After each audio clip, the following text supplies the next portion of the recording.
Ivugururamategeko igice cya 33. Musa asabira imiryango y'Abisiraheli umugisha. Musa wa muntu w'Imana atarapfa yasabiye Abisiraheli umugisha agira ati Uhoraho yaje aturuka ku musozi wa Sinayi, yatungutse ku misozi ya Seyiri ameze nk'izuba rirashe, yamurikiye abantu be ari ku musozi wa Parani, yaturutse hagati y'abamarayika batabarika, yafashe umuriro mu kuboko kwe kw'iburyo abaha itegeko. Nuko akunda imiryango y'Abisiraheli, abo yiyeguriye bose bari mu maboko ye, bikubita hasi imbere ye, bumvira icyo abategeka. Bumvira amategeko nabashyikirije, niyo butunzi wakomoka kuri Yakobo. Imiryango y'Abisiraheli n'abatware babo bikoranyirije hamwe, Uhoraho yabaye umwami wabo. Musa yasabiye umugisha w'umuryango wa Rubeni, agira ati Abarubeni barakabaho, nubwo abamukomokaho ari bake. Yasabiye umugisha w'umuryango wa Yuda, agira ati Uhoraho umva isengesho ry'Abayuda, ubahe kwiyunga n'abandi Bisiraheli. Abayuda bakunda kwirwanaho, ariko nawe ujye ubafasha kurwanya abanzi babo. Yasabiye umugisha w'umuryango wa Levi, agira ati Uhoraho wahaye Abalevi Tumimu na Urimu, nibo bakwiyeguriye. Wabageragereje i Masa, mwagiye impaka ku byerekeye amazi y'i Meriba. Baragukunze bakurutisha ababyeyi n'abavandimwe n'abana babo, bitondeye ibyo wabategetse, bakomeje isezerano ryawe. Bazigisha abakomoka kuri Yakobo ibyemezo wafashe, bazigisha Abisiraheli amategeko yawe. Bazakosereza imibavu, bazagutambira ibitambo ku rutambiro rwawe. Uhoraho baha umugisha bakomere, ujye wishimira imirimo bagukorera, ubatsindira abanzi babo, ababanga ntibakabyutsa umutwe. Yasabiye umugisha ab'umuryango wa Benyamini, agira ati Uhoraho yatonesheje Abenyamini, babana nawe bakagira amahoro, ahora barinda kandi akabaheka.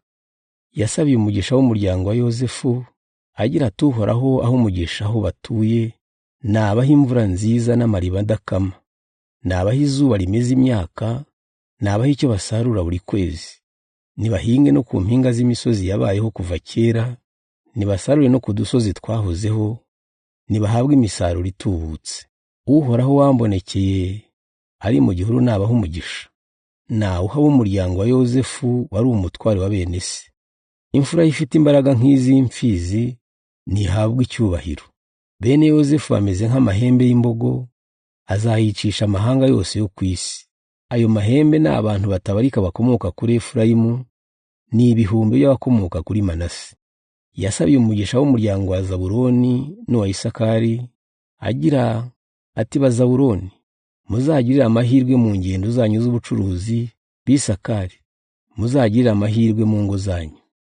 Bazahamagara abantu bateranire ku musozi, bazahatambira ibitambo bitunganye. Bazakungahazwa n'ibiva mu nyanja, bazatungishwa n'ibihishwe mu musenyi wo ku nyanja. Yasabiye umugisha w'umuryango wa Gadi, agira ati Nihasingizwe Imana yo yaguye intara y'Abagadi. Bameze nk'intare iryamye, itanyagura umuhigo kuva ku kuboko kugeza ku gahanga. Bitoranyije aheza barahatura, bahawe umugabane wagenewe abatware. Barangaje imbere y'Abisiraheli bakora ibitunganye, bakurikije ibyemezo Uhoraho yafashe. Yasabiye umugisha w'umuryango wa Dani, agira ati Abadani bameze nk'icyana cy'intare cy'Ibashani, gisimbuka gikurikiye umuhigo.